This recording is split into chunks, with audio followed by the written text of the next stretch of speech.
सावधान। ओम नमोस्तु नमोस्तु नमोस्तु नमो अर्यन्ताणं नमो सेताणं नमो ऐरियाणं नमो वजायाणं नमो लोये सवसाणं। मंगलम भगवान वीरो मंगलम गौतमो गणी मंगलम कुंद कुंदारो जैन धर्मोस्तु मंगलम।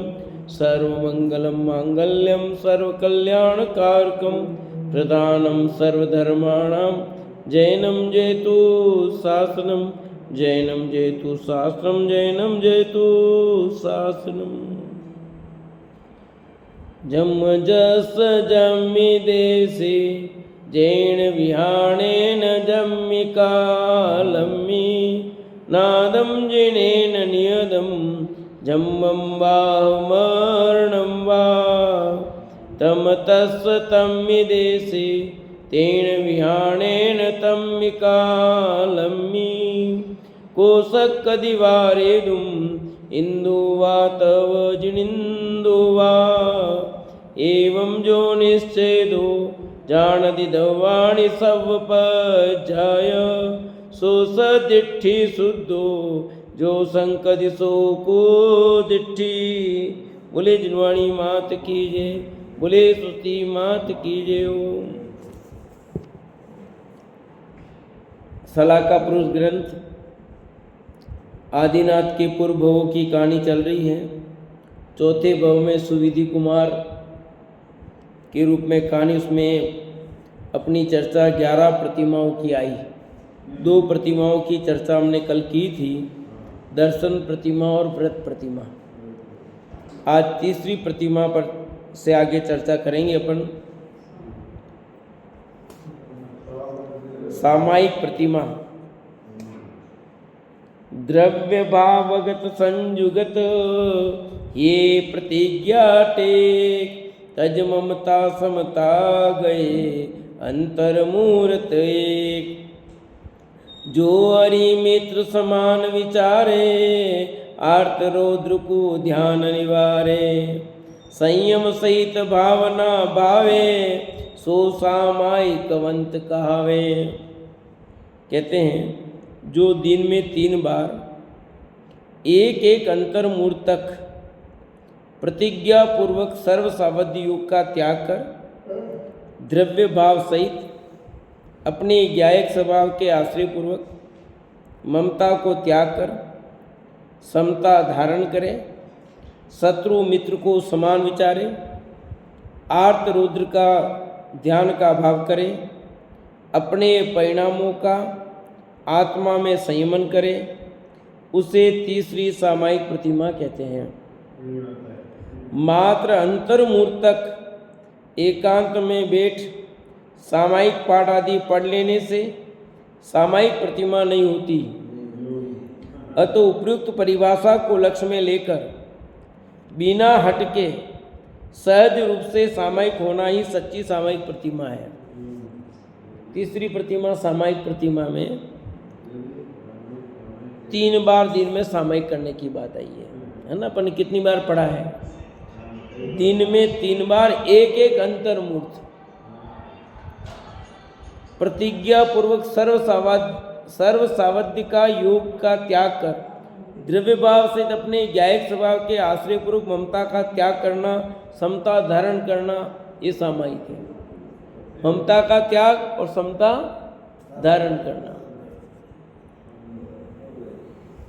कि अपने को किसका त्याग करना है? ममता का त्याग करना। धारण क्या करना है? समता भाव धारण करना। समता धारण नहीं करेंगे तब तक कोई बात नहीं बनेगी। समता भाव धारण करना भैया। और समता ऐसे नहीं आती है। समता धारण करने के लिए देखो, जितनी कसाय अंदर से त्याग होगी उतना भाव बनेगा। अंदर से कसाय कम नहीं हुई हो तो कुछ नहीं होता है। दब जाना अलग बात है और कसाय का अभाव हो जाना अलग बात है। तो किस समय अपनी कसा उभर के आती, कभी नहीं आती, तो कोई खास बात नहीं है। यहाँ तो कह रहे हैं कि दो कसा एक ही चौकड़ी के बावरूप जो तीसरी प्रतिमा के योग्य आत्मा में शुद्धि की वृद्धि हुई है, वो काम करेगी आपको दिन में 3 बार सामायिक का। हाँ, अनंतामंदी और अप्रत्याख्यान 2 कसाय चौकड़ी का भाव होना चाहिए, और उसमें वापस तीसरी प्रतिमा के योग्य शुद्धि की वृद्धि हो, तब आप सामायिक करो तो आपकी सच्ची सामायिक होगी। अभी तो और प्रतिमा आएगी, सामायिक प्रतिमा, ये तो सामायिक प्रतिमा है, फिर आगे और आएगा।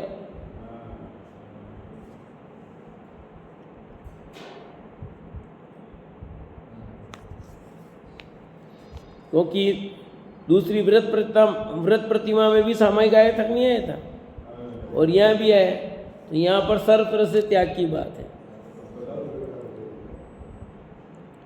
शत्रु मित्र को समान विचार है। यहाँ पर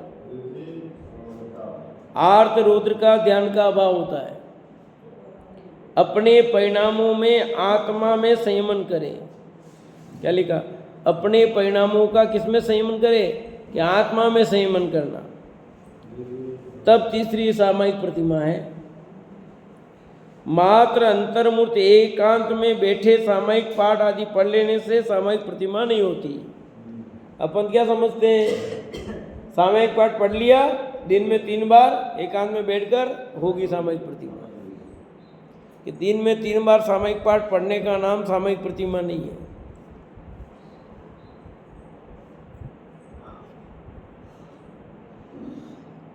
आत्मा के निकट जाने का पुरुषार्थ करना। इसलिए क्या लिखा? पहले लिखा अपने परिणामों को आत्मा में संयमन करना। अपने परिणामों को आत्मा में संयमन करना, समता भाव धारण करना।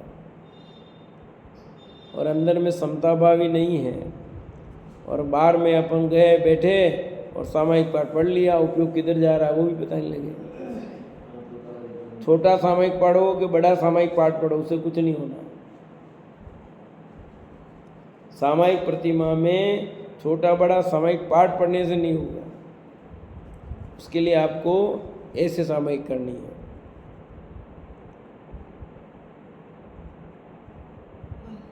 यहाँ लिखा उपयुक्त परिभाषा को लक्ष्य में लेकर बिना हटके सहज रूप से सामायिक होना ही सच्ची सामायिक प्रतिमा है। सहज रूप से होना, हठपूर्वक नहीं। अब चौथी है प्रसोद प्रतिमा। प्रथमई सामायिक दशा 4 पर सो होए, अथवा 8 पर रहे प्रसोद प्रतिमा सोए। जब 4 पर तक अर्थात 12 घंटे बिना अन्न जल ग्रहण किए सामायिक की दशा रहे, अथवा विशेष में 24 घंटे तक रहे, उसको प्रसोद प्रतिमा कहते हैं। यह प्रक्रिया माह में 4 बार प्रत्येक अष्टमी चतुर्दशी को होती है। ठीक है ना? अपन इसका स्वरूप समझ चुके हैं कि सप्तमी का एकासन, अष्टमी का उपवास, नवमी का एकासन, 13 का एकासन, 14 का उपवास और पूर्णमी अमावस्या को एकासन। ये तो ही बार की क्रिया की बात, ये तो बार की क्रिया के बाद प्रसोद रूप हुई। पर यहाँ विषय कसाय का त्याग होने की बात महत्वपूर्ण है।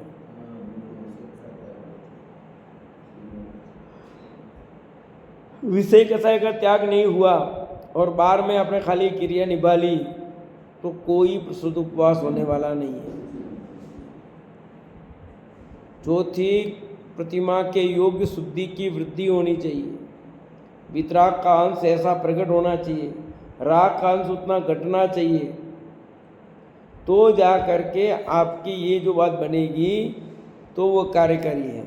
और इस योग्य हमारे आत्मा में शुद्धि की वृद्धि नहीं हुई तो वो प्रतिमा नहीं है। बाहर में आपने ले ली प्रतिमा और हो गया काम मेरा।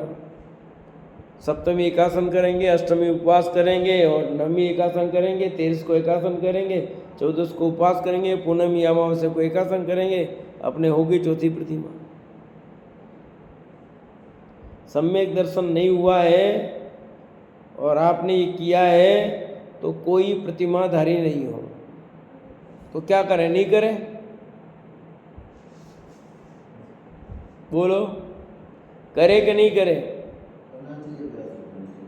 है कि करो ना, उपवास करने का मना नहीं, एकासन करने का मना नहीं है, पर आप अपने आप को मान रहे हो चौथी प्रतिमाधारी, वो गलत है।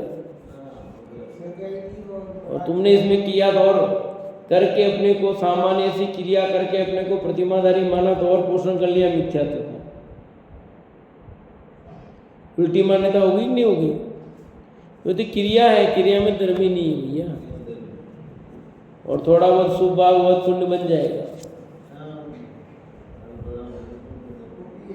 बुद्धि होती है ना, मिथ्यात्व तो ज्यादा होता है क्रियाओं में, वही हुई और क्या है? इसलिए मिथ्यात्व का पोषण किया तुमने तो। से थोड़ा सा फिर करने से फायदा क्या हुआ? और घाटा हुआ है। सचित्त त्याग प्रतिमा 5वीं। जो सचित्त भोजन तजे पीवे प्रासुक नीर, सो सचित्त त्यागी पुरुष पंच प्रतिज्ञा गीर। शरीर की आवश्यकता पूर्ति हेतु भोजन लेना तो आवश्यक है, भोजन लेने का भाव भी आता है, किंतु सचित्त भोजन नहीं लेते, सचित्त भोजन लेने का भाव भी नहीं आता। अतः इस प्रतिमा वाले प्रतिज्ञा पूर्वक सचित्त का त्याग कर देते हैं, पानी भी गर्म किया हुआ काम में लेते हैं। इस प्रतिमा में श्रावक की जो आंतरिक शुद्धि एवं आत्मस्थिरता होती है वह निश्चय प्रतिमा है, और सचित्त भोजन पानी का त्याग व्यवहार प्रतिमा है। अंकुरित बीज अन्न एवं हरी वनस्पतियों को सचित्त कहते हैं। ठीक है, सचित्त त्याग। सचित्त माने हरी सब्जी नहीं खाना, ऐसा?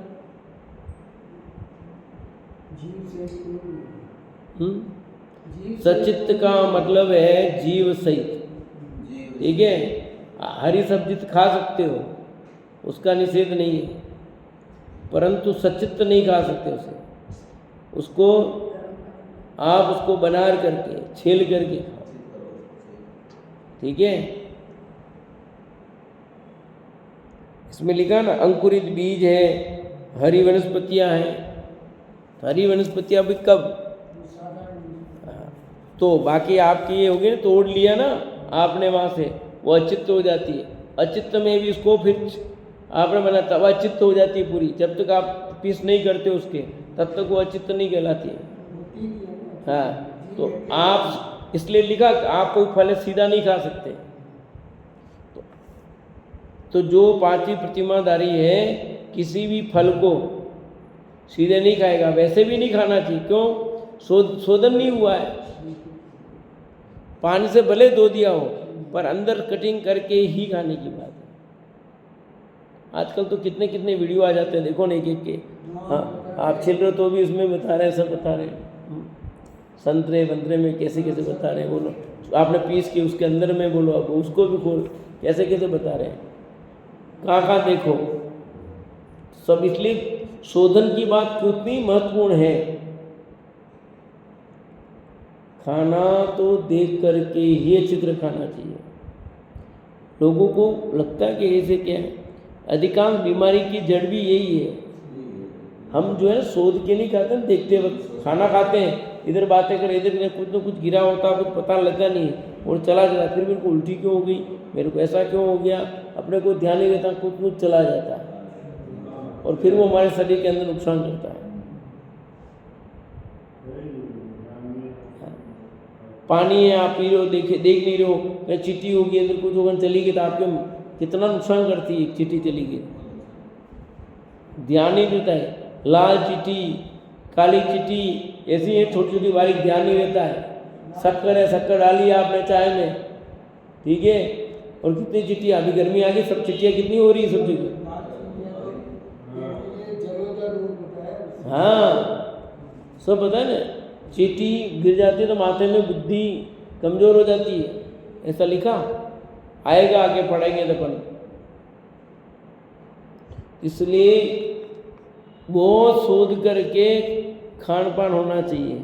तो अब ये जो अपन खाना जो लोग बाहर खाते हैं, बाहर मतलब होटलादी पे खाते वो तो है ही, पर ये बफर सिस्टम में जो खाना खाते हैं ना, कौन सो देगा वहाँ पर?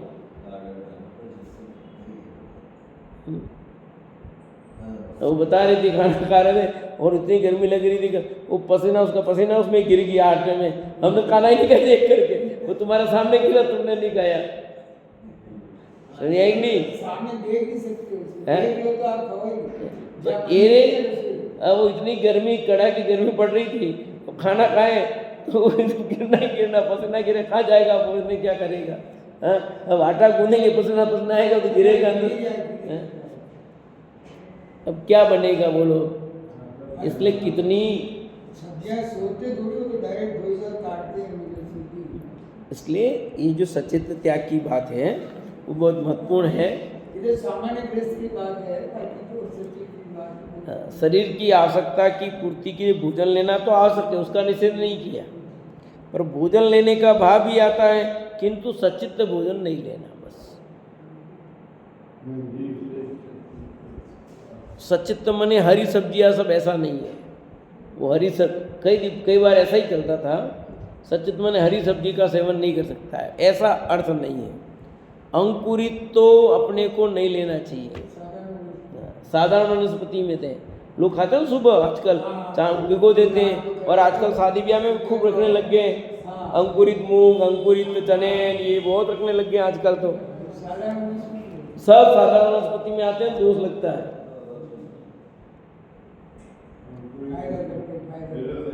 फायदा सब कर लेगा, बहुत दोष होता है, पर ध्यान में नहीं रहता ना। तो ये सब सचित्त है। दही सचित्त में ही है। दही खाना, दही में कितने जीव हैं? अमर्यादित सब।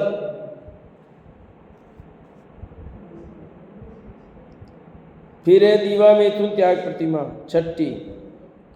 जो दिन ब्रह्मचर्य व्रत पाले, तिथि आए निशि दिवस संभाले।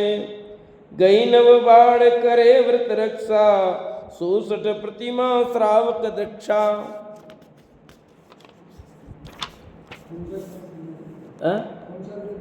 ये सलाह का पुरुष चल रहा है, कहानी की चल रही है। साधक जीव ने यहाँ बतासे में दवाई दी है सब, इसीलिए लिया मैंने।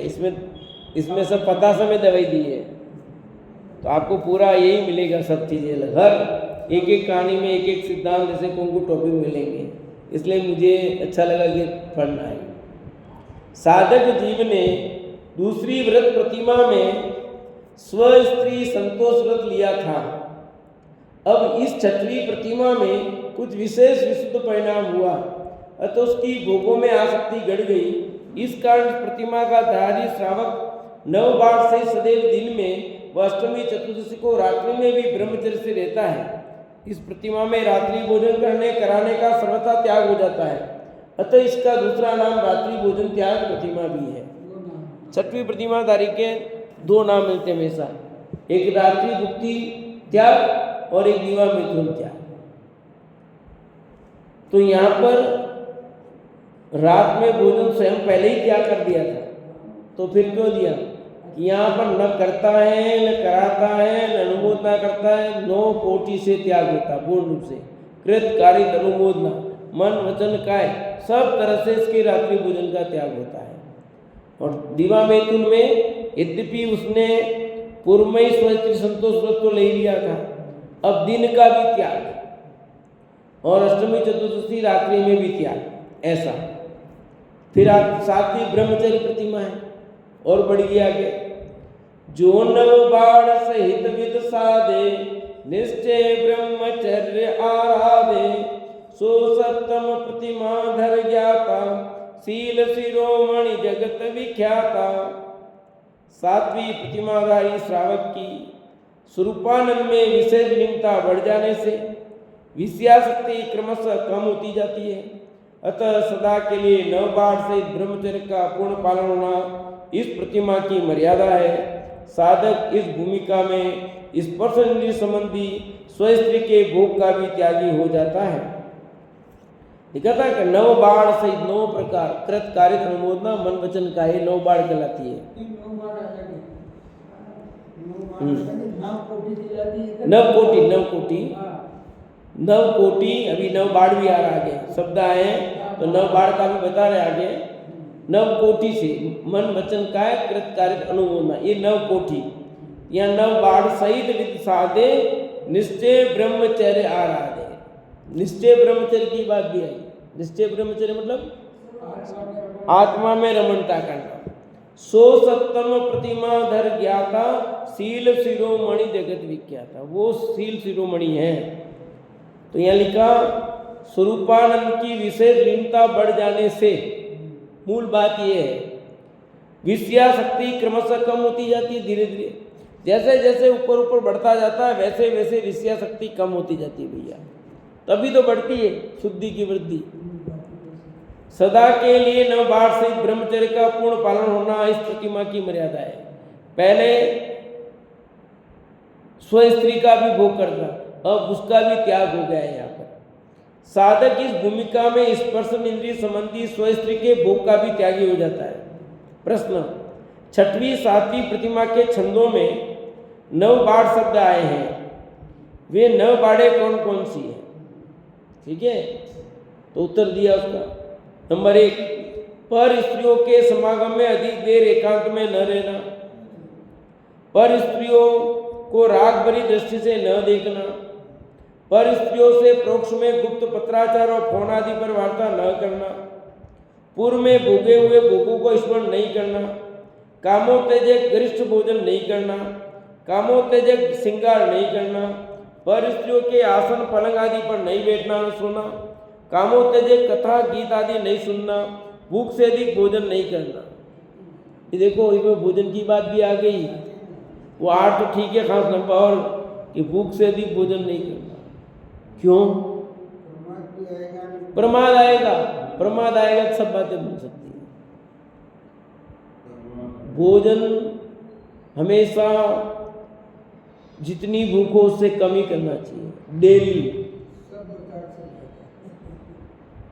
उससे फायदा रहता है। भले अपने मनपसंद का खूब अच्छा भोजन बना हो तो भी नहीं खाना, फ्री में भी मिलता है तो भी दबा के नहीं खाना।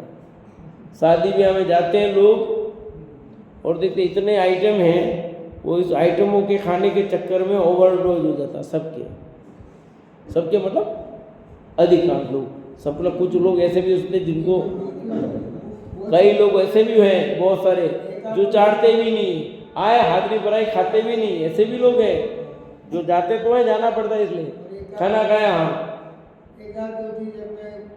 ऐसे भी हैं, परंतु वास्तव में देखो बड़े लोग में कुछ, पर छोटे बच्चों को ध्यान नहीं होता ना, वो आते ही से आपसे।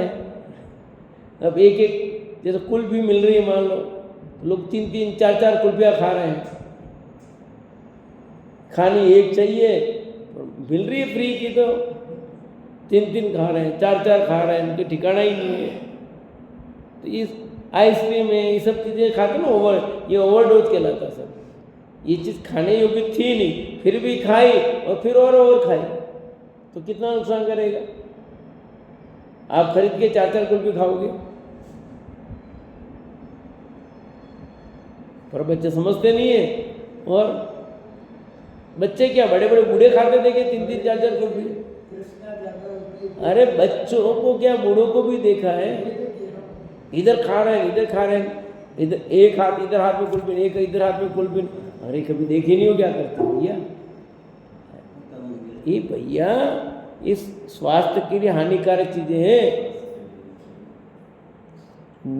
अपने को ये 9 बाढ़ की रक्षा करने की बात आई है, इसमें कह रहा हूँ भूख से अधिक भोजन नहीं करना। घर पे भी बढ़िया अपने मनपसंद का खाना बन गया हो तो भी नहीं, और बाहर कोई फ्री का भी माल मिल रहा है तो भी नहीं खाना।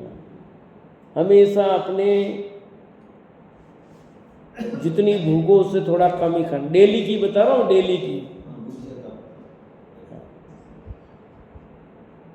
उससे क्या फायदा कि बहुत अधिक मुनिराज डेली 3 गुना पानी 1 गुना खाना रखते हैं। क्यों रखते हैं ऐसा? अब और इन्हें खाना कम खाएंगे तो कमजोर हो जाएंगे। ये किसने का खाना कम? इतना भी कम मत खाओ। देखो इतना भी कम मत खाओ और इतना भी अधिक मत खाओ, आवश्यकता अनुसार खाना चाहिए। बहुत कम खाओगे तो भी कमजोर होंगे और ओवर खाओगे तो भी नुकसान करेगा, दोनों तरफ है। आप बिल्कुल खाना नहीं खाओ, बाटी का मतलब खाना ही नहीं, एक आधी रोटी खा लो बोला था। अरे बात को बराबर समझना चाहिए। मुनिराज का जो पालन है उनका व्यवस्थित है, उनको तो क्यों एक बार ही पानी पीना है, एक बार ही भोजन लेना है और उनको कुछ नहीं करना है। इसलिए आपको अपने अनुसार ग्रस्त के अनुसार भोजन लेना। फिर इसमें जो बात आई, कामोत्तेजक कथा गीत आदि नहीं सुनना। क्यों? आप ऐसे सुनोगे तो वैसी भावना बनेगी। तो ऐसे गीत वीत नहीं सुनना, ऐसे सीरियल नहीं देखना, ऐसी पिक्चरें नहीं देखना। पर पिक्चरें देखते हैं, क्या पिक्चर देखना भैया है? क्योंकि पिक्चर देखोगे, पिक्चरों में ऐसी चीज आएगी आएगी। बहुत कम पिक्चर होगी जिसमें ऐसी चीज नहीं मिलेगी। बहुत कम पिक्चरें हैं जिनमें ये चीजें नहीं मिलती, बाकी सब पिक्चरों में। अब आप पूछोगे आपको कैसे पता, आपने नहीं देखी तो? मैं नहीं देखता हूं पर पता तो रखता हूं। मैंने नहीं देखी पिक्चर, लोग पसंद ही नहीं आते लोगों को, क्योंकि मैंने तो पिक्चर देखने का समझ लो काम ही नहीं है। टॉकीज में ही मैं बहुत स्मारक में पूरा साल एक बार गया, पूरे 5 साल में एक बार टॉकीज गया। वापस दूसरी बार गया टॉकीज में, मेरा वो मेरी नौकरी लगी, मेरा भतीजा उसको दिखाने गया, मैं देखता ही नहीं हूँ। इन पिक्चरों में कुछ भी नहीं है भैया। और पिक्चर क्या है पता नहीं, कहानी स्टोरी पता नहीं, पर बातचीत होती है उससे पता तो लगता है ना क्या होता है पिक्चरों में कहानी तो। और अखबार में तो देते हैं, हर पिक्चर जो आती है उसकी स्टोरी तो दी जाती है, तो उससे पता लग जाता है कि उनमें क्या है। सीरियल देख लो आप, अब जिस पिक्चर आप भी बैठे हो, आपके बच्चे भी बैठे हैं, सब बैठे हैं, आप देख रहे हो सीरियल उस पिक्चर को, ऐसे दृश्य आते जो देखने योग्य नहीं है, तो मर्यादा कहाँ रहेगी? अब मर्यादा रही नहीं के, इसलिए कहते मर्यादा नहीं रखते। क्या मर्यादा रखेंगे? जिस सीन को नहीं देखना चाहिए वो सीन आप, आपकी बहू, आपके बेटा बेटी सब बैठ के देख रहे हो, फिर क्या होगा? मर्यादा रहेगी?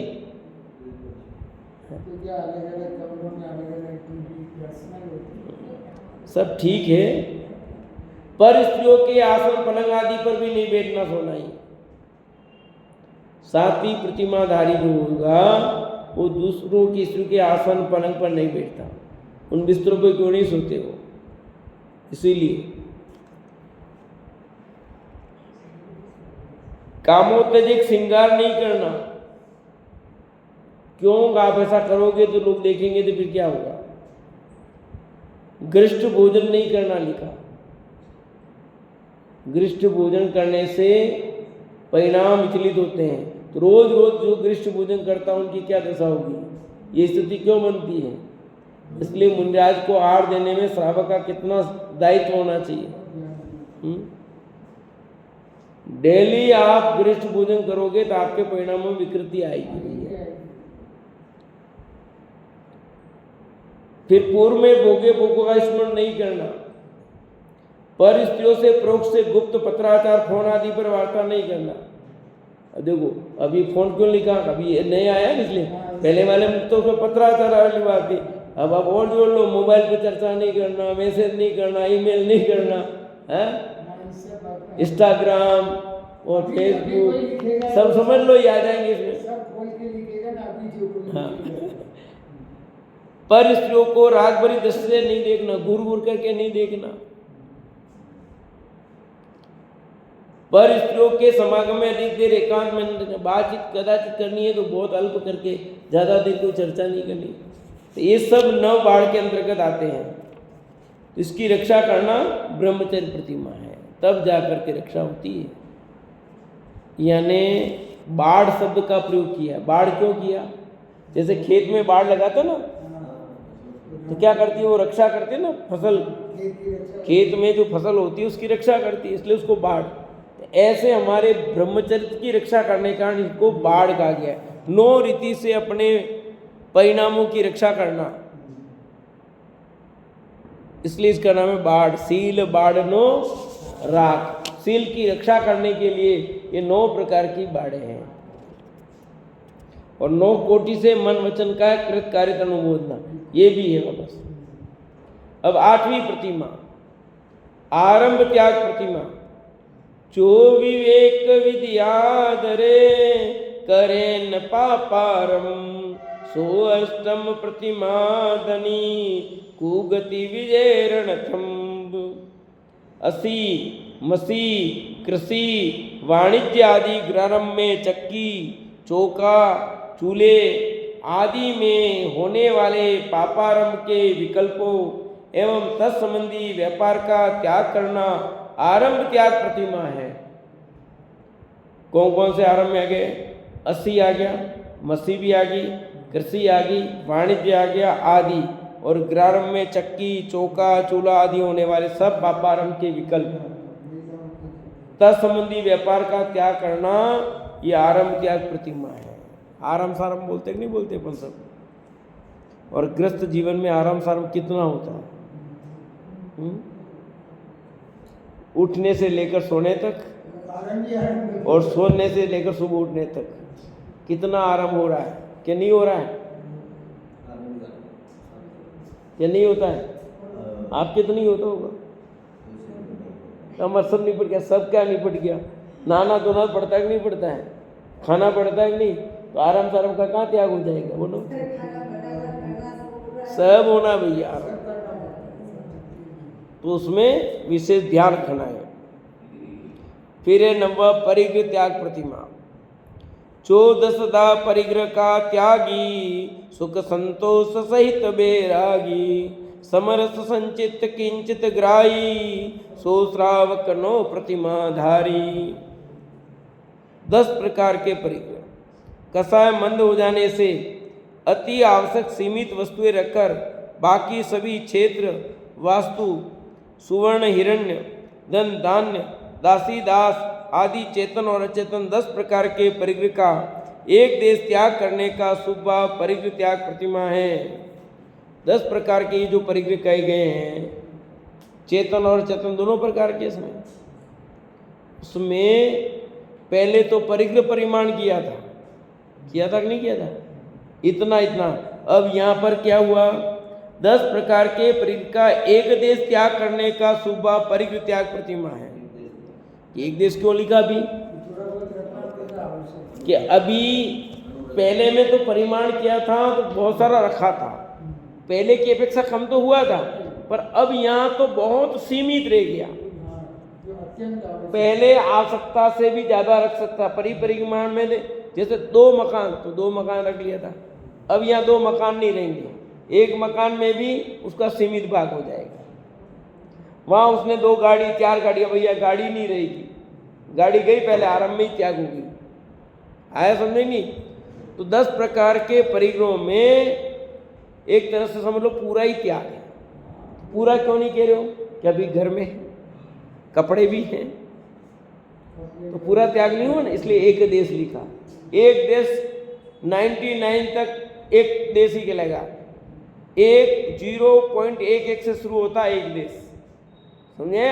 और 19.99 तक 1% एक देश कहलाता है। जब 100 हो जाता है तब एक देश खत्म होता है। अभी इस एक देश को ही समझना पड़ेगा, पर लोग एक देश समझते हैं थोड़ा। हर बढ़ता हुआ एक देश का मतलब 1 से शुरू करो आप, वहां से लेकर के वहां तक वो 99 तक पॉइंट में नहीं जाए तो 1 से लेकर 99 तक एक देश है। हाँ, इसलिए कहा ना वो एक देश है, अणु नाम पाएगा। क्योंकि अभी इसके परिग्रह परिणाम त्याग हुआ, फिर भी वस्त्र है, अभी लंगोट भी नहीं आई, ये भी तो है ना। अभी तो बहुत सारा, अभी तो घर में खाना खा रहा है, सब करा, थाली है, सब चीजें हैं। अनुमति त्याग प्रतिमा 10वीं। पर को पापारंभ का जो न दे उपदेश, सो 10 भी प्रतिमा सहित श्रावक विगत क्लेश। अब देखो, अपने कुटुंबीजनों को एवं हितैषियों को भी व्यापार एवं शादी विवाह आदि के संबंध में अनुमति देने का भाव न आकर अपने उपयोग को स्वभाव सम्मुख रखना निश्चय अनुमति त्याग प्रतिमाएं तथा उपयुक्त विषयों में अपनी अनुमति देने का त्याग करना व्यवहार अनुमति त्याग प्रतिमाएं। पहले तो शादी ब्याह के लिए अन्य किसी काम के लिए अनुमति दे देता हुआ करो, अब कोई अनुमति नहीं, कोई गाइड नहीं, कोई सलाह मशविरा नहीं, तुम्हारे मर्जी जो करो। घर में रहता है पर अब बच्चों को भी परिवार के अन्य लोगों को भी किसी प्रकार की अनुमति नहीं देगा, त्यागने के। बच्चों ने पूछा कि भैया सगाई कर दे कि नहीं कर दे, मौन क्यों? वैसे ही ब्रह्मचर्य प्रतिमा तो हो गई थी उसकी, 7वीं प्रतिमा ब्रह्मचर्य प्रतिमा वहीं हो गया था, तो शादी ब्याह जाने का तो मतलब ही नहीं था वहाँ, ठीक है। पर अब अनुमति भी यहाँ खत्म, तो वो तो अनुमति दे सकता था क्या? हाँ, वहाँ अनुमति यद्यपि सचमुच देखे तो वो वहाँ भी नहीं देता। वो क्यों? कृत कारित अनुमोदना सबसे त्याग है। पर अपने परिवार में घर में रह रहे कदाचित पूछा तो हाँ उनको कर ले, पर यहाँ भी तो वो भी नहीं है, पूर्ण रूप से त्याग हो गया। व्यापार धंधे के लिए पूछ रहे मान लो, खाली उसको एक उदाहरण दिया था, पर व्यापार के लिए पूछा कि पिताजी अब ये धंधा करना है, करे कि नहीं करे, तो वो कोई अनुमति नहीं देंगे। तुम्हारे करना हो तो करो और नहीं करना है तो मत करो, क्योंकि अनुमति देने का मतलब होता है उस पाप का भागी वो बनेगा, और उसने आरंभ त्याग पहले ही कर दिया फिर देता है तो फिर और दिक्कत। इसलिए सब प्रकार से त्याग हो गया। अपने कुटुंबीजनों को एवं हितैषियों को भी व्यापार एवं शादी विवाह आदि के संबंध में अनुमति देने का भाव ना कर अपने उपयोग को स्वभाव के सम्मुख रखना, यह है निश्चय से। और व्यवहार से उनकी व्यवहार से क्या हो जाएगा? अनुमति नहीं देना बाहर में। अब अंतिम प्रतिमा उद्दिष्ट त्याग प्रतिमा। जो स्वतंत्र वीरे तज डेरा मठ मंडप में करे बसेरा, अनुदिष्ट आहारी प्रासुक पंथ विहारी, सो एकादश प्रतिमा धारी। आया? जो स्वतंत्र वीरे तज डेरा और मठ मंडप में करे बसेरा, अनुदिष्ट आहारी प्रासुक पंथ विहारी, सो एकादश प्रतिमा धारी। इस प्रतिमा के धारी श्रावक गृह त्याग कर स्वतंत्र विहार करते हैं।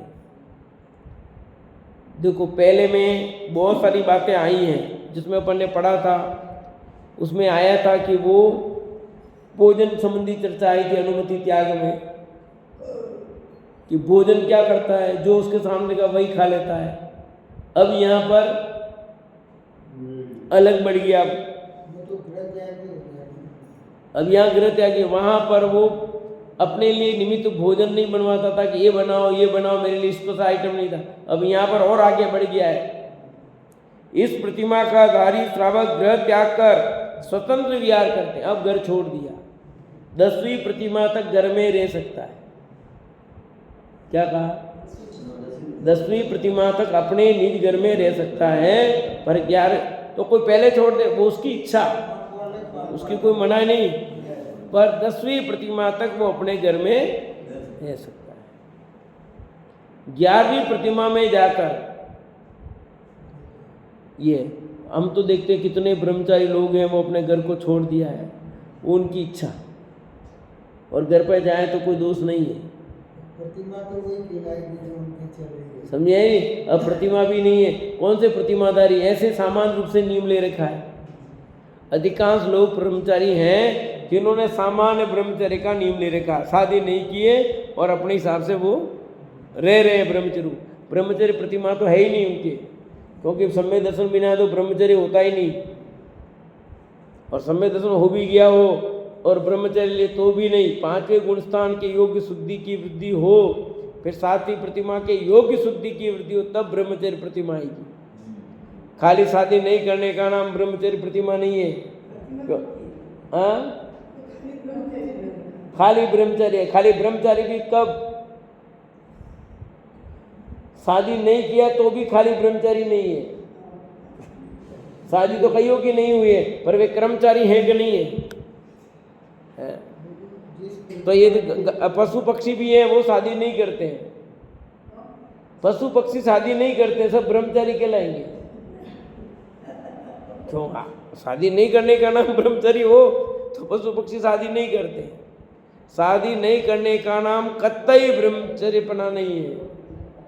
आपके अंदर में होने वाले काम विकार परिणाम का त्याग करना, उसका छूटना, तब जाके बनेगा।